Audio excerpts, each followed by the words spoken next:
The 70 plate car, November 2020. I bought this brand new. Smoking on one side, the other side's not smoking.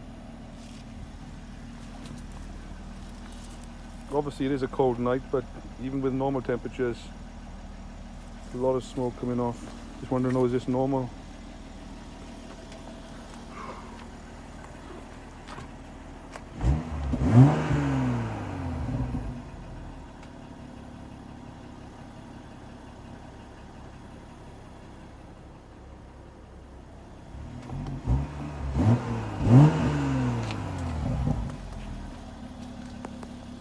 It's only coming on one side.